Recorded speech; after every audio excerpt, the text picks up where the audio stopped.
Paz seja convosco. Amém. Estamos aqui mais uma vez juntos, reunidos para louvar, adorar e bendizer o nome do Senhor. Para aqueles que não estão com sono, não estão cansados, não perderam a hora, Deus abençoe. E aqueles que perderam a hora, é com você, meu Deus. Deus te abençoe. Quem sabe um dia você volta para a escola bíblica dominical. Está 4 semanas. Oremos pelo irmão, em nome de Jesus. Senhor, em nome de Jesus, louvamos, adoramos e bendizemos o teu nome, agradecemos pelo teu amor, tua graça e teu cuidado. Queremos pedir, Pai querido, que o Senhor continue nos guiando, nos orientando, nos abençoando. Que nós possamos, Pai querido, guiados pelo Senhor, possamos aprender mais de Ti, louvando, adorando e bendizendo o teu nome. Oramos em nome de Jesus. Amém.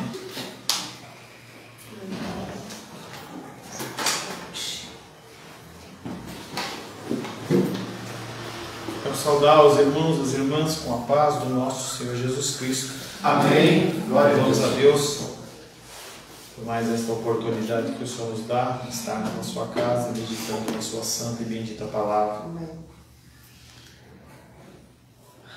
Mudamos na semana passada de tema dentro da Teologia da Alegria, trabalhando no tema da oração. Abrimos na semana passada com Mateus capítulo 6, verso 6, dizendo: tu, quando orares, entra no teu quarto e fechar a porta, orarás a teu Pai que está em secreto, e teu Pai te vê em secreto e recompensará. Começamos a meditar um pouco sobre a ação e influência da oração. Falamos que uma verdade da Bíblia é que Deus tem sim interesse em glorificar, ser glorificado através da nossa felicidade. Quando nós nos assumimos, nos humilhamos e nos assumimos com ares de autossuficiência, ou melhor, quando nos humilhamos e não nos assumimos ares de autossuficiência, a glória da sua graça é magnificada e o anseio da nossa alma é insatisfeito. Então, falamos na semana passada do contexto da oração, que temos sempre uma oração de você reconhecer o poderio de Deus e que nós não somos suficientes para nada. Tá? Falamos um pouco da condição do cristão estar de joelhos, não apenas fisicamente, mas na condição da submissão ao Senhor. E a oração que nós temos que buscar é uma oração que sempre glorifique e exalte o nome do Senhor. Falamos também que a oração, minha, sua, particular e especial, é a admissão pública de que sem Cristo nós não podemos fazer absolutamente nada. Então nós temos que entender que a nossa dependência do Senhor ela é total e completa. Orar é desviar-se de si mesmo para Deus, na confiança de que Ele providenciará a ajuda de que precisamos. Isso não é um aval para você fazer o que você quer, você deixar para lá. Muitas pessoas elas entendem o contexto da soberania de Deus como uma condição fatal em que você não tem responsabilidade nenhuma, e isso é uma mentira. Nós temos que entender que nós temos que não apoiar os nossos próprios conhecimentos, mas nós temos que fazer a nossa parte. Falamos também que a oração nos humilha como necessitados e exalta Deus como aquele que é o provedor. Você orar a Deus, você está colocando diante dele a condição de que você não consegue, que você não tem capacidade para resolver qualquer tipo de problema. Então hoje nós estamos sem luz aqui na nossa loja, olhamos, está tudo aparente certo, não sei se foi algum furto, alguma coisa assim. Acionei a SEB, mas nós confiamos em Deus. Na minha parte eu fiz e creio que Deus ele vai nos abençoar com o retorno da luz, em especial com o culto noturno. E aí nós passamos para o texto de João 4, 9 e 10, que fala da mulher samaritana, em que aquele homem, Jesus Cristo, ele entra na presença daquela mulher, que era uma samaritana, não havia comunhão entre aqueles dois povos, e ele fala que está com sede, era um horário de muito calor. Nós temos passado muito calor aqui em Brasília.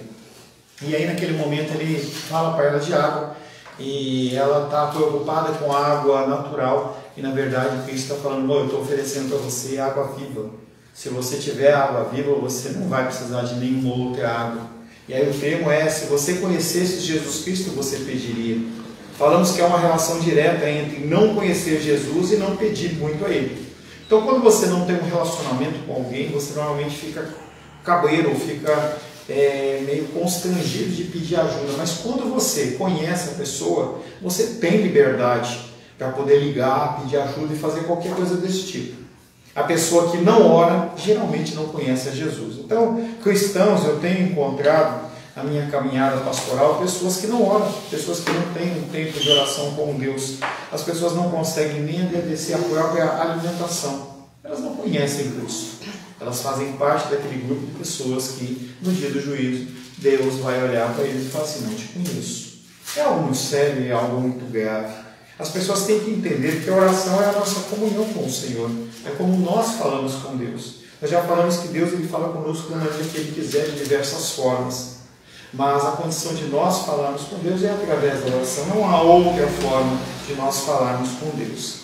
E aí nós trouxemos, o contexto daquele filme, daquele livro, chamado Robinson Crusoe, em que aquele homem naufragou, foi o único que se salvou do navio, e aí ele estava lá na ilha como um Tarzan, alguma coisa desse tipo, foi lá construir a casa dele e tal, mas ele não tinha ninguém para se relacionar. Em certo momento ele ficou gripado, pegou uma febre, e aí não tinha ninguém nem para trazer uma água para ele. E aí ele começou a buscar, entendeu como resolver o problema dele, achando que ia morrer. E aí ele andando pela casa, fraco, ele conseguiu olhar e achar uma Bíblia, e ali quando ele abre o Salmo 50:15, que fala que invoque-me no dia da angústia e eu te livrarei e tu me glorificarás. E naquele dia ele orou pela primeira vez em sua vida, e dali em diante houve nele sempre esperança, o que Deus, em Deus, o que o marcou o nascimento dele da vida celestial. Então, aquele ato extremo, aquela situação extrema num filme, numa história de ficção científica que não é verdadeira, tá? Ele ali naquele momento ele encontra Deus. E ele vê que a coisa funciona e ele começa a colocar aquilo em prática. Falamos também que a oração é o verdadeiro centro do prazer cristão. Deus recebe a glória e nós o prazer. Se você não tem prazer em estar na presença de Deus em oração, algum problema você tem. Em especial dentro da área cristã. Porque nós vamos passar uma eternidade em comunhão com o Senhor. Se você já aqui não tem prazer de ter comunhão com o Senhor, o que você vai fazer lá? Não há sentido de você, tendo a possibilidade de aproveitar o momento aqui, você não aproveitar e você achar que você vai aproveitar na glória. E aí nós finalizamos não. E aí nós tratamos sobre a oração egocêntrica. Será que as nossas orações elas são egocêntricas? E aí nós colocamos a seguinte condição: se o nosso pedido é que a vontade de Deus seja feita na nossa vida, assim na terra como no céu, ela não é uma oração egocêntrica, porque ela se submete à vontade e ao querer de Deus. Ao almejar ser feliz em Deus, nós reconhecemos que Ele é o centro da nossa vontade e que nós temos um coração vazio dentro do nosso coração e o nosso anseio é ouvir.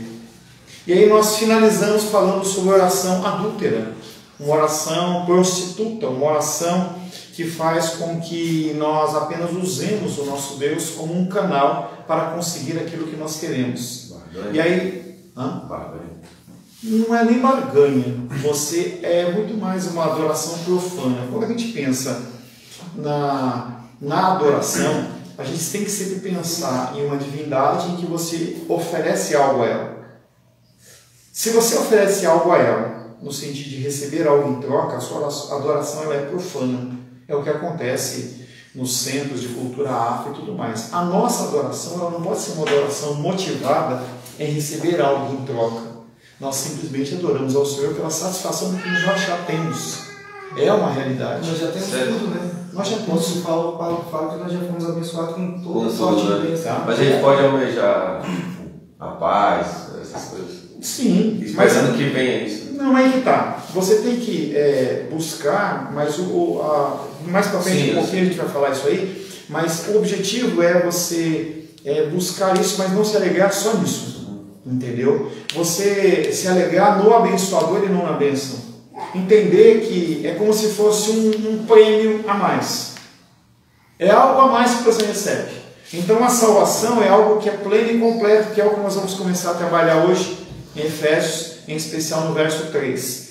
Falando sobre a condição do que o Filipe falou, que nós já recebemos nas regiões celestiais as bênçãos que nós necessitamos. E vamos trabalhar também o contexto de que, se Ele nos concedeu tudo no sentido espiritual, nós temos que entender que também no sentido material Ele nos dá aquilo que é necessário. E aí o apóstolo Paulo fala em outro verso, falando que se nós tivermos o que comer e o que beber e o que vestir, nós temos que estar satisfeitos. Então não é que você tem que ser chamado a uma vida de miserabilidade, e sim que nós não podemos colocar as nossas forças nessas coisas. É gostoso você sair, é gostoso você comprar, você fazer. Todas essas coisas elas fazem parte de uma vida saudável, mas elas não podem ser o foco. O problema é ser o foco. Em vez de você ter o foco em Deus, você tem foco na bênção. Então quando a pessoa ela cria uma campanha, e aí ela coloca lá a campanha, 7 passos para você ser próspero, o foco não é Deus. Muitos louvores, eles trazem uma adoração a Deus, que é uma adoração profana, não é uma adoração ao Senhor, é uma adoração ao próprio homem. O homem buscando a sua própria satisfação, o homem buscando o entendimento de que ele é aceito. Me ama, me ama, me ama, me ama, ele tem ciúmes de mim, me ama, me ama, me ama, e aí parece que é um mantra que você cria para você ser satisfeito numa condição que é mentira. O que impede as nossas orações de serem adúlteras? Que é o que nós vamos trabalhar agora na manhã. Porque nessa questão que a gente está falando agora, na verdade, o ideal, em tudo que Deus nos concede, a gente só está desenvolvendo. E, ao mesmo tempo, no mesmo direção, a gente compartilha com o próximo tudo que Deus nos concede. A gente só devolve tudo que Ele nos concede. Não é isso. Nós não estamos falando disso. Nós estamos falando de você devolver tudo. Deus não pede para devolver tudo. Isso é um pensamento que você trouxe agora. Até na condição financeira, Ele não pede tudo.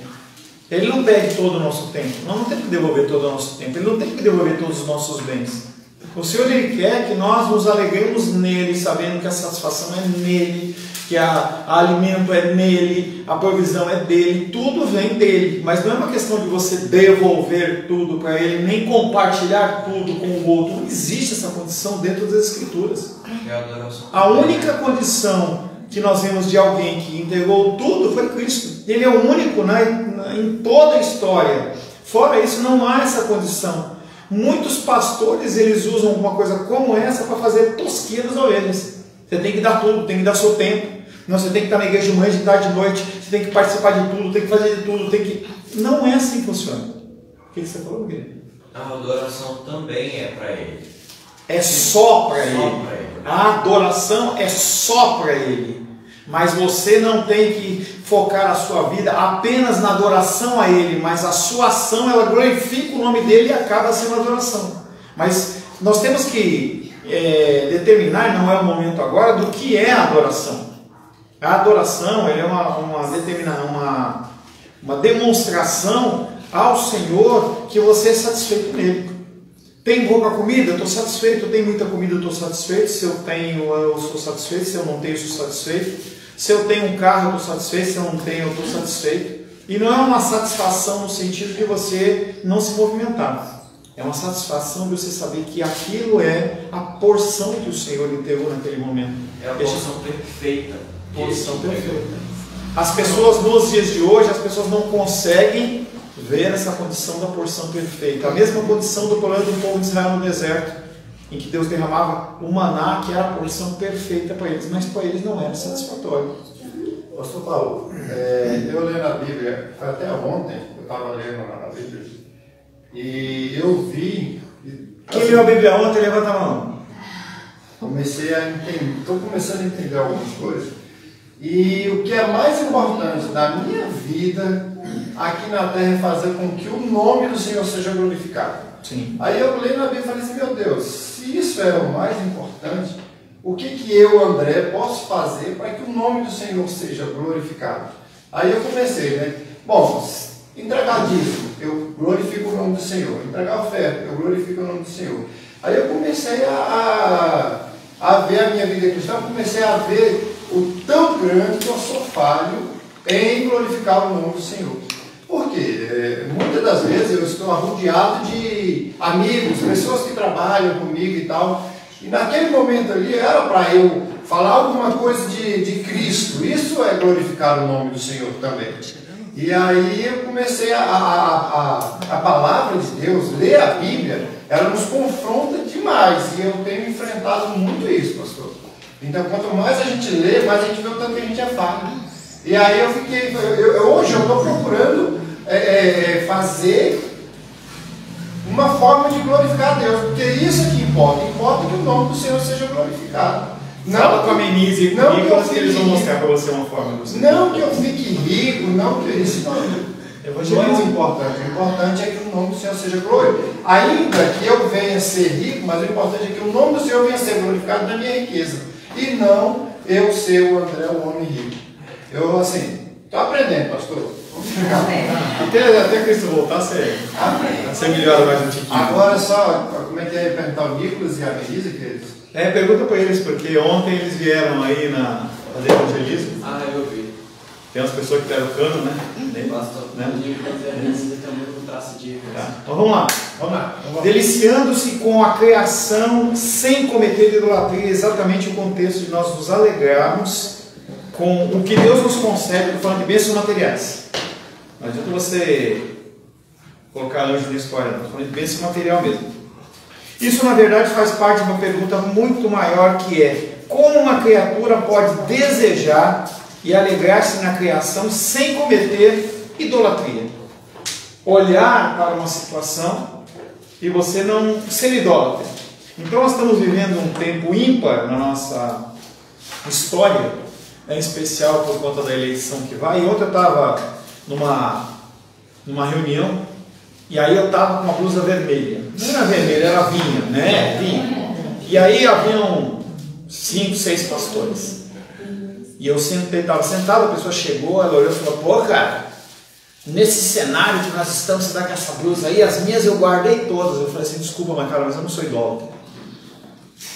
Entendeu? Porque você bate na pessoa no nível que a pessoa é, entendeu? Então o cara é pastor reformado, e o cara, eu falei com ele, eu falei assim: cara, se eu for, então eu não posso ficar com a minha Bíblia. O cara não pode usar o tênis. Ah, tá ali, ó, vermelho, tem uma estrela, misericórdia. Gente, isso é ridículo. Isso é no mínimo ridículo, tá? Para alguns essa pergunta pode parecer impertinente. As perguntas que as Escrituras fazem, para nós, elas são impertinentes, porque elas nos tiram da nossa condição de tranquilidade. Elas nos levam a pensar. Mas para pessoas que anseiam cantar como salmistas, ela é muito pertinente. Eles cantam assim, Salmo 73, versos 25 e 26. Cantando assim, na cruz foi Cristo. Salmo 73,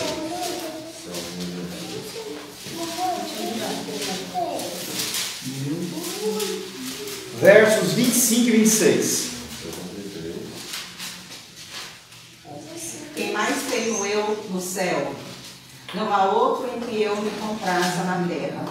Ainda que a minha carne e o meu coração desfaleçam, Deus é a fortaleza do meu coração e a minha herança para sempre. Aleluia. Você acha, sinceramente, com todo respeito à minha irmãzinha, você acha sinceramente que Asaf, ele falou nesse tom de voz?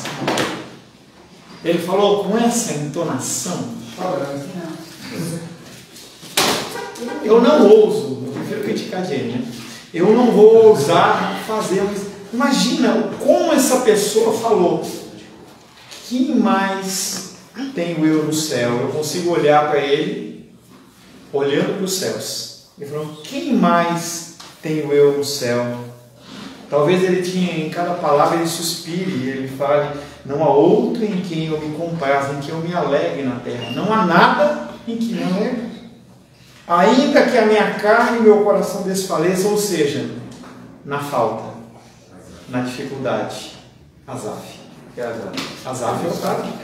É o levita. É o compositor de Asaf. Responsável pelo seja como Asaf.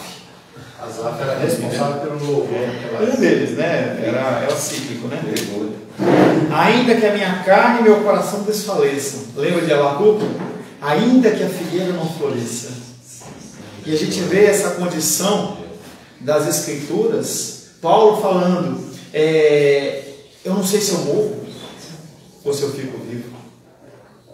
Se eu morrer, eu sei que é muito bom que eu vou ficar com o Senhor.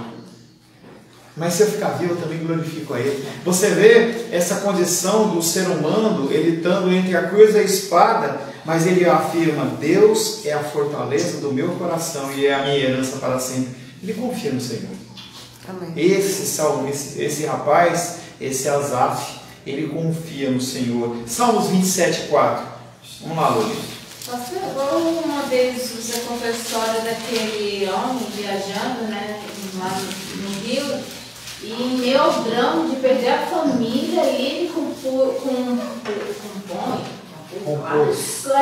hino, é um alto nível isso, a pessoa perdendo a família e algo assim. Com emoção, Loli, vai lá, faz uma oração. Imagina que você está diante de uma plateia assim, e as pessoas estão com os olhos fixos em você. Não, essa é correndo.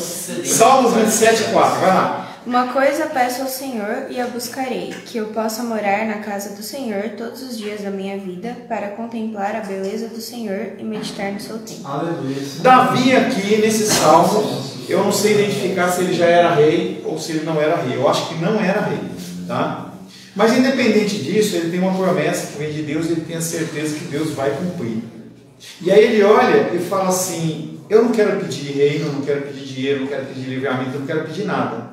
Uma coisa eu peço ao Senhor e a buscarei, que eu possa morar na casa do Senhor todos os dias da minha vida, para contemplar a beleza do Senhor e meditar no seu templo. Ele está pedindo apenas para estar num local em que ele possa ficar olhando para Deus, contemplando o Senhor. Ele não está querendo, como os adoradores extravagantes, né, que o Moisés faz parte lá do Igreja Batista, lá, que corre no colo do papai. Não, não é não. Água, né? Não? Não tem isso não. Entendeu? Ele está falando assim, só olhar é suficiente. Só olhar é suficiente. Uma coisa peço ao Senhor e a buscarei, que eu possa morar na casa do Senhor todos os dias da minha vida, para contemplar a beleza do Senhor e meditar no seu templo. Se o seu coração anseia por concentrar-se assim em Deus, então como desejar e alegrar-se em coisas sem tornar-se adúltera?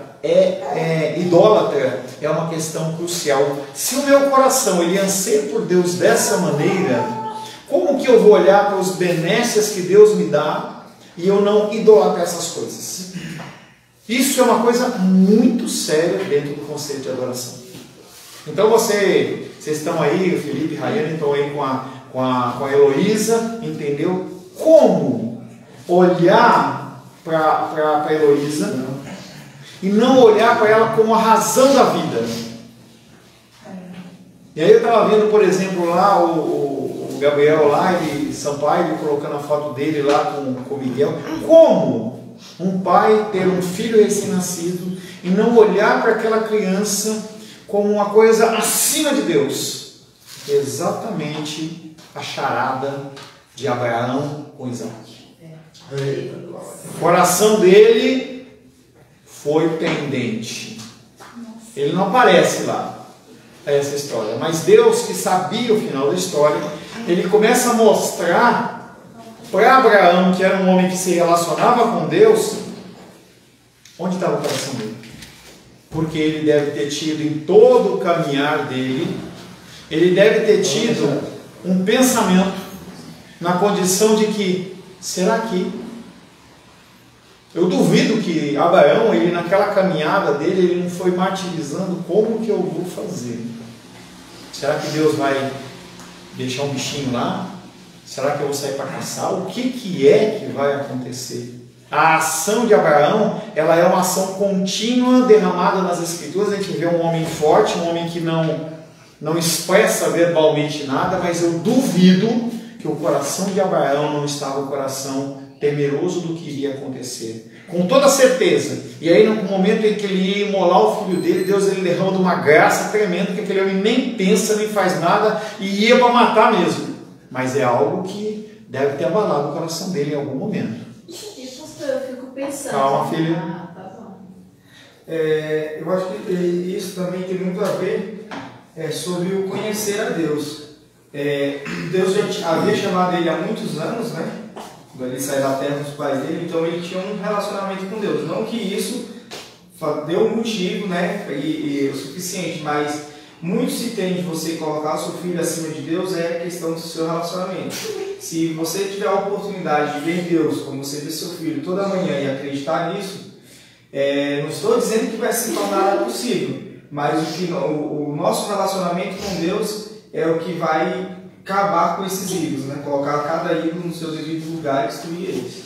É extremamente complexo isso, porque essa temática é exatamente essa condição de você olhar para a tua filha e você agradecer a Deus pela vida dela e não focar apenas nela. Exato. Entendeu? Você ter um bem, um relacionamento, alguma coisa que aconteça na sua vida e você se alegrar, não necessariamente apenas naquela condição, mas sim naquele que proporcionou. É sempre essa condição que traz a condição de glorificação ao Senhor. Merise?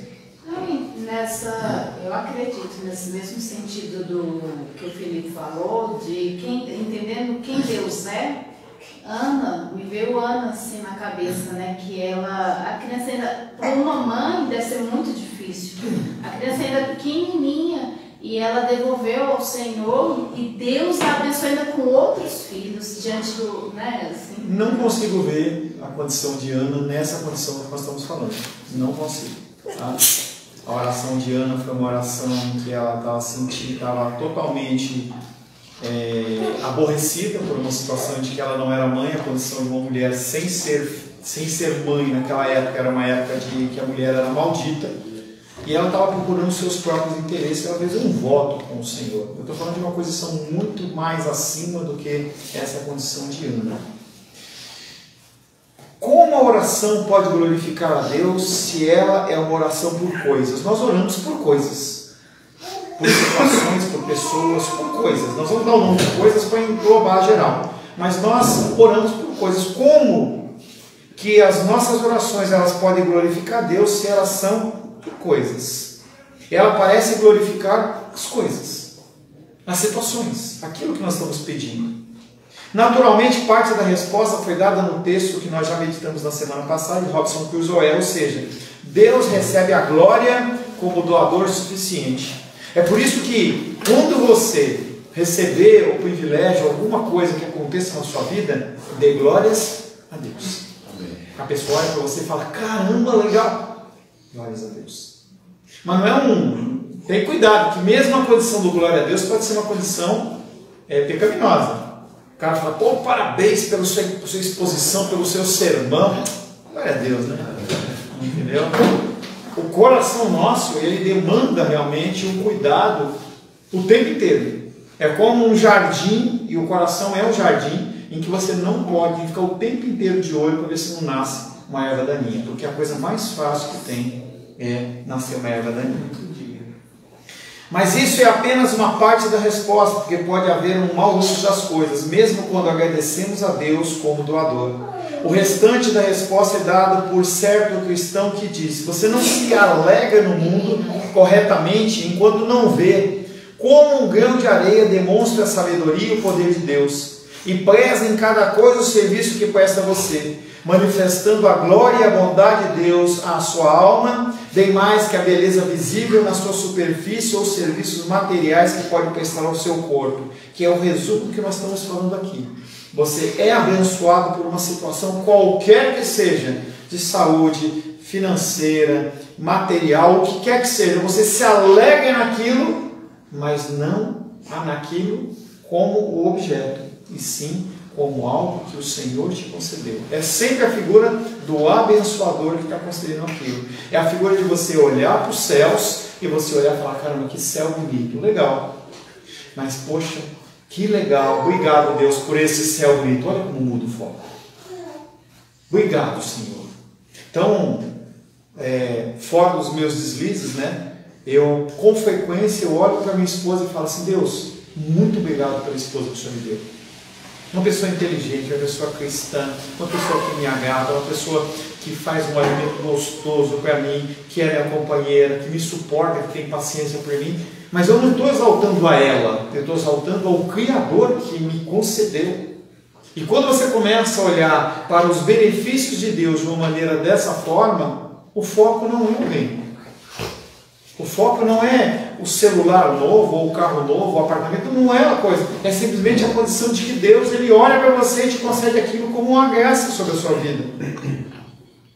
Santo Agostinho diz, orou com as palavras abaixo, que provaram ser imensamente importantes em nosso esforço para amar a Deus de nosso coração.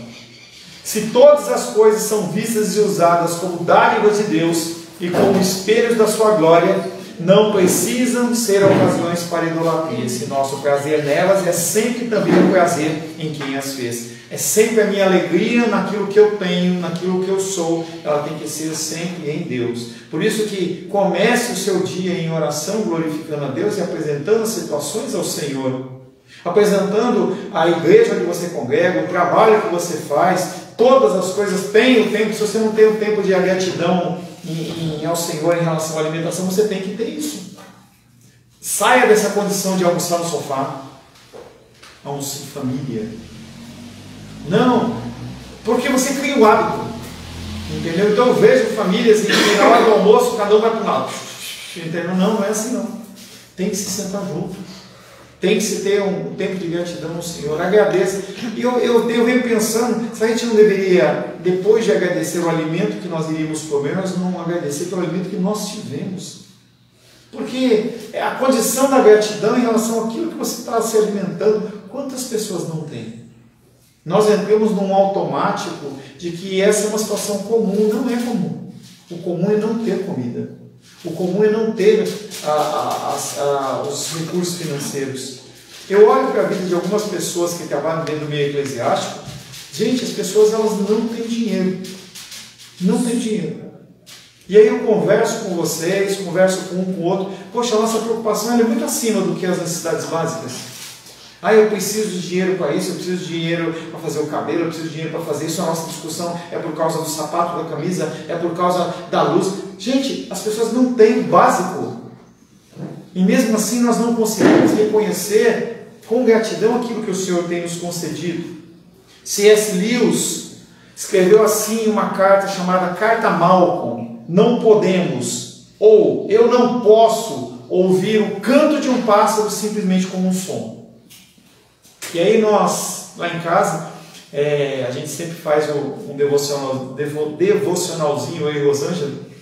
E aí, quando nós estamos fazendo, logo no início da manhã, aparece um bem-te-ver, pipiuí, pipiuí. Eu não posso ouvir o canto de um pássaro como se fosse apenas um som. Seu sentido ou mensagem o acompanha inevitavelmente. Assim como não se pode ver uma palavra conhecida impressa como um mero padrão visual. Quando você for ver uma palavra, você não dá significado para ela? Você não dá sentido para ela? Se eu falar para você a palavra Cristo, será que ela é apenas uma palavra com 5 letras? Ou é algo muito maior? As palavras elas têm que ter um significado. Da mesma maneira que as coisas com quem nós interagimos têm que ter um significado. Quando o vento, isso o C.S. Lewis escrevendo, quando o vento estrondeia, eu não ouço simplesmente o estrondo, eu ouço o vento. Essa brisa suave sussurra da terra de onde sopra, é uma mensagem. Sabemos que estamos sendo tocados por um dedo daquela mão direita em que há delícias perpetuamente. Ele está falando que ele não consegue olhar para as manifestações da natureza de uma coisa de uma forma comum. Nós estávamos reclamando porque estava calor, começou a chover. Por que não olhar para você sair de manhã e falar assim: Senhor, glorificado seja o teu nome por essa chuva que caiu, ou pelo sol que teve. Nós estávamos com um vazamento aqui e eu, para começar, não entrei e falei: Deus, glória a Deus porque parou o vazamento. Nós temos que começar, isso é um hábito. Quando você começa a colocar isso em prática, as suas orações elas deixam de ser egocêntricas e serem idólatras para serem situações de orações que glorificam ao Senhor. Você olhar para as pessoas, por isso que a primeira coisa que a gente tem que fazer não é olhar para o celular. Eu tenho estabelecido essa prática. E eu não sei por que Deus tem me acordado 3h30, 4 horas da manhã, eu fico tocando de um lado para o outro, eu não sei como não dá sono. Mas eu continuo tocando a minha vida. Chega lá para o final da semana, eu estou um pouquinho mais cansado, acabo tentando descansar um pouco mais. mas eu acordo, a minha mente já se enche de louvor. Senhor, glórias ao Senhor, bendito, louvado seja o nome do Senhor é poderoso e majestoso. A minha mente, ela inunda disso, e nós temos que começar a praticar isso. Se você não tem esse hábito, antes de você pegar o celular, quando você abrir os olhos, antes de você ir lá fazer o seu xixi, converse com Deus. Silêncio. Silêncio. Você no silêncio, na sua mente, você começa a inundar a sua mente dos pensamentos, imaginando a grandeza, a majestade, começa a lembrar versículos, começa a trazer sua mente. É um outro começo de dia. Fale, querido. É que nem você tinha falado anteriormente sobre o bom dia, Senhor, bom dia, Pai, bom dia, Espírito Santo.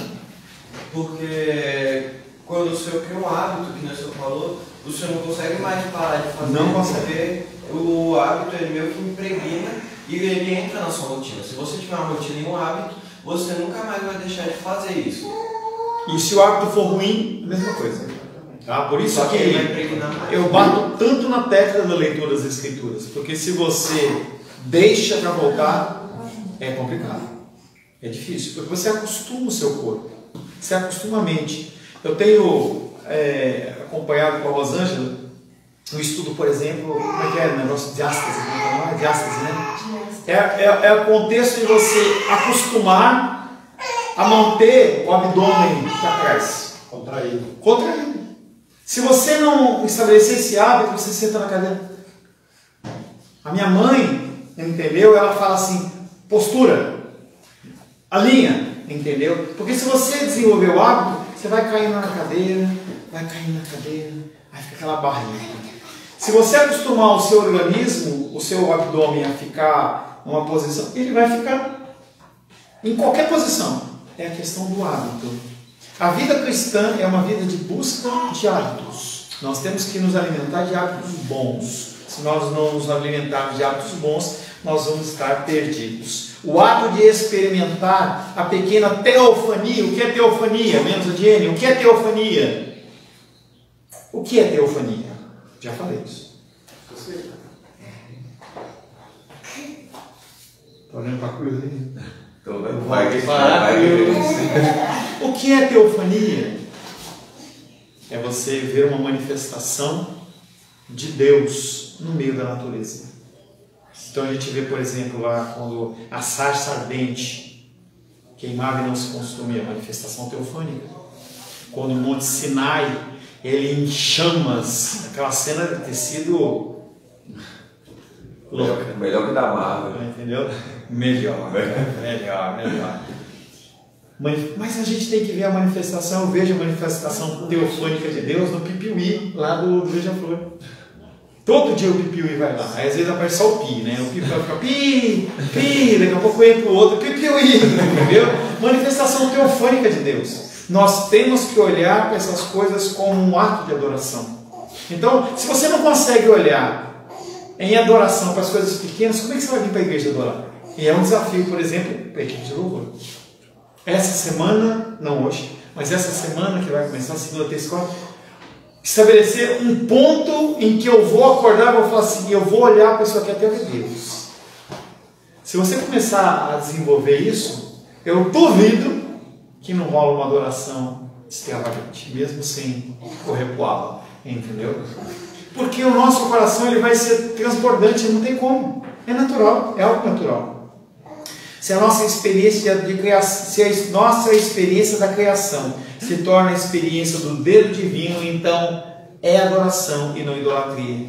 C.S. Lewis diz ainda de outra maneira em suas meditações sobre Salmos: esvaziando a natureza da divindade, ou digamos das divindades, você pode enchê-la de Deus, porque agora ela é portadora de mensagens.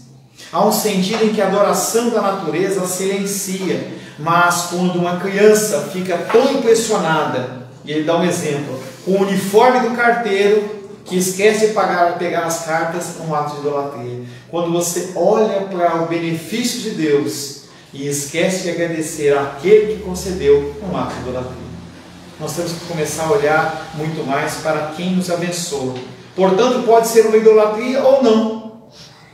Se estamos apenas apaixonados pelos prazeres mundanos, isso é idolatria. Mas se consideramos os prêmios, o celular, a alimentação, o restaurante, o carro, os relacionamentos como um bônus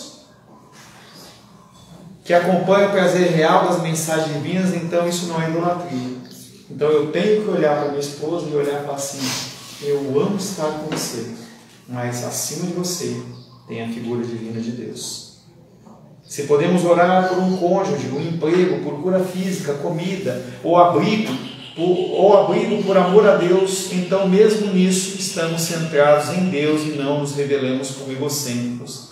Estamos concordando com o salmista: não há nada na terra que eu deseje além de ti. Ou seja, não há nada que eu deseje mais do que o Senhor. Não há nada do que eu quero que não me mostre mais, que eu quero que não me mostre mais do Senhor. Então nós temos que buscar crescer, desenvolver os nossos relacionamentos emocionais, espirituais, buscar nos aprimorarmos nos nossos ministérios. Nós temos que buscar crescer em estatura e graça, crescer em todas as áreas, mas sempre tendo como foco maior a glorificação e a pessoa do Senhor, e não só aquilo. Entendeu? O celular é uma bênção nas nossas vidas. Tá? Gerações mais antigas, elas não sabem o que não é ter um celular. Minha filha não sabe o que não ter o celular. Tá? Eu tive um celular lá com a idade do Felipe e tal, entendeu? Quando começa, o celular era muito caro, mas aquilo nunca foi um objeto de idolatria para mim. O ser humano tem transformado o celular no objeto de idolatria. Estava com o Rosângela ontem, saí para dar uma passeadinha com ela, e aí estava lá um cara sentado na mesa e uma criança correndo de um lado para o outro. Também lembro, correndo de um lado para o outro. A criança ansiando por atenção e o pai só no celular. E a Rosângela falou assim: meu, coitadinho da criança. E a criança correu de um lado para o outro, tentando chamar a atenção de alguém das mesas, para que alguém desse atenção a ela. Mas o pai estava apenas focado no celular. Ele deixa de ver a mensagem, de glorificar a Deus através do benefício, para olhar apenas para o benefício. Amém, queridos? Amém. Senhor, em nome de Jesus, louvamos, adoramos e bendizemos o Teu nome, agradecemos pelo Teu amor e Teu cuidado. Queremos pedir, Pai querido, que o Senhor continue, Pai, nos orientando, nos guiando, nos abençoando. Oramos em nome de Jesus. Amém. Graças ao nosso bom e amado Deus. Vamos tomar café hoje, Velas.